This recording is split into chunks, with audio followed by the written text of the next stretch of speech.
आज 7 अप्रैल को उत्तर प्रदेश के मुख्यमंत्री श्री योगी जी की सभा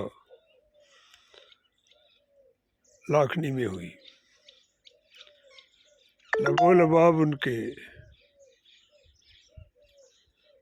भाषण, जो उन्होंने व्यक्त की बात,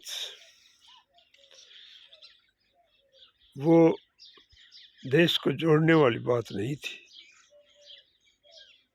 ऐसा आभास हो रहा है उनकी बात से कि मोदी और उसकी मंडली देश को मंदिरों, दरगाहों और इबादत खानों के हवाले ही करना चाहती है, और वो चाहते हैं कि इस मुल्क को पुजारी, साधु, सन्यासी और मोढ़े ही चलाए। लेकिन ये संभव नहीं है। हर देश की एक परिस्थिति होती है जो हमेशा एक जैसी नहीं रहती। देश में जहाँ बेरोजगारी की बात है, देश में जहाँ विदेशी कर्ज की बात है, देश में जहाँ भ्रष्टाचार की बात है, इलेक्ट्रॉनिक बॉन्ड की बात है, अग्निवीरों की बात है, उस पर उनके पास बोलने के लिए एक शब्द नहीं है। और कह रहे हैं कि सुबेदानंद ने पिछले 2 मरतबा जब वो लोकसभा में गए तो उसको, सीकर को उन्होंने चमन बना दिया।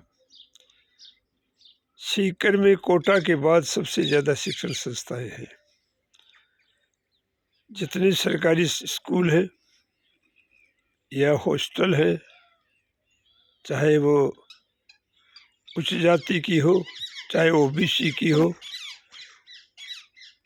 हॉस्टलों में स्वामी सुबेदानंद का जाना बंद है, क्योंकि 10 वर्ष में उन्होंने किसी भी हॉस्टल को, चाहे वो जाट हॉस्टल हो, जांगीड़ हॉस्टल हो, कुमाऊत हो, राजपूत हॉस्टल हो, गुजर हॉस्टल हो, उसने 1 रुपया भी नहीं दिया। उल्टा केवल आदर्श की बात कर रहा है। यहाँ तक कि लड़कियों की एक राजस्थान में सबसे प्रसिद्ध शिक्षण संस्था हमारे यहाँ है, ग्रामीण शिक्षण संस्थान, उसमें भी स्वयं व खुद के कोटे से 1 रुपया भी नहीं दिया। आखिर इन्होंने इतना जो धन अर्जित किया है, चंदे से आया है, इनकी तनख्वाह आई है, वो कहाँ गए हैं मैं उसमें नहीं जाता। इसने शपथ पत्र क्या दिया है, और इस पे मैं भी कहना भी नहीं चाहते। आने वाले समय में इनमें जांच करेंगे। जहाँ इनको कम्युनिस्टों के नाम से तो इतनी बड़ी एलर्जी है। हाँ, मैं मानता हूँ इस बात की कि राजनीतिक पार्टी के तौर पर कम्युनिस्ट कमज़ोर हुए हैं, लेकिन सिद्धांत के तौर पर, एक वैज्ञानिक दर्शन के तौर पर, दुनिया में वैज्ञानिक दर्शन ही समस्याओं का निदान कर सकता है, समाधान कर सकता है। ये मंदिर, ये पुजारी, ये पाखंडी, ये साधु सन्यासी और मोढ़े समाधान नहीं कर सकते।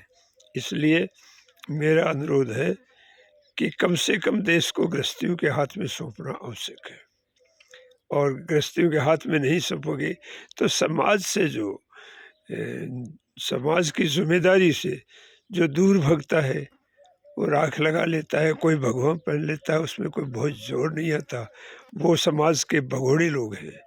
इसलिए भगोड़े लोगों के हाथ में यदि केंद्र की सत्ता दी जाती है तो मैं सोचता हूँ कि बहुत गलत होगा। धरातल पर उतरकर भारत की अर्थव्यवस्था को देखना पड़ेगा और इन समस्याओं का निदान करना पड़ेगा। देश की सुरक्षा जो ठेके पर देने के लिए जा रहे हैं, जो अग्निवीर के नाम से कर रहे हैं, जो बेरोजगारी का समाधान की बात है, और सारी चीज़ों को गरीबों को कह रहे हैं हम इतने करोड़ को अनाज दे रहे हैं, ये कर क्यों इतने करोड़ की गरीबी को क्यों दे रहे? मंदिर, यदि इसी ढंग से मंदिरों का प्रभुत्व ये बढ़ाते गए तो मंदिर भिखारी पैदा कर सकता है, मंदिर वैज्ञानिक पैदा नहीं कर सकता। इसलिए मेरा अनुरोध है सभी भाइयों से और विशेष तौर से युवाओं से कि ऐसे भगवानधारी जो अंदर आरएसएस का नेकर बने हुए जो लोग हैं, इनकी फिरका प्रस्ती से बचिए। आने वाले समय में देश को यदि खुशहाल करना है तो इनको विदा करिए। धन्यवाद।